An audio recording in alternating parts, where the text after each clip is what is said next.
நடிகர் ரோபோ சங்கர் உடல் நலக்குறைவால் காலமாயிருக்காரு. இந்த செய்தி பலருக்கும் அதிர்ச்சி மற்றும் சோகத்தை கொடுத்திருக்கு அப்படின்னு தான் சொல்லணும். ரோபோ சங்கருக்கு இப்ப 46 வயசாகுது. மிமிக்ரி ஆர்டிஸ்டாகவும் காமெடி ஆர்டிஸ்டாகவும் மக்கள் மனசுல இடம் பிடிச்சாரு.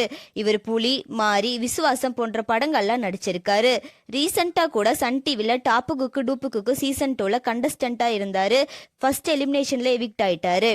எவிக்ட் ஆகி போகும்போது கூட மக்கள் எல்லாரும் சிரிக்க வச்சுட்டு தான் போனாரு. ரோபோ சங்கருக்கு மஞ்சள் கம்மல நோயால் பாதிக்கப்பட்ட விஷயம் பலருக்கும் தெரிஞ்சிருக்க வாய்ப்பு இருக்கு. அவர் உடல் எல்லாம் மெலிந்து பரிதாப நிலையில இருந்தாரு. இப்படி இருக்க நிலையில ரோபோ சங்கர் ஒரு படத்தோட ஷூட்டிங்ல இருக்கும்போது மயங்கி கீழே விழுந்திருக்காரு. அவரை உடனே பக்கத்துல இருக்க பிரைவேட் ஆஸ்பத்திரியில சேர்த்திருக்காங்க. உணவு குழாய் மற்றும் கிட்னில பிரச்சனை இருக்கிறதாகவும் தீவிர சிகிச்சையில இருக்கிறதா செய்திகள் வெளியாயிருந்துச்சு. ரோபோ சங்கருக்கு சின்ன திரை மற்றும் வெள்ளித்திரையில இருக்கவங்க ஆழ்ந்த இரங்கலை தெரிவிச்சுட்டு வராங்க. நம்மளோட சேனல் சார்பா ரோபோ சங்கருக்கு ஆழ்ந்த இரங்கலை தெரிவிச்சுக்கலாம்.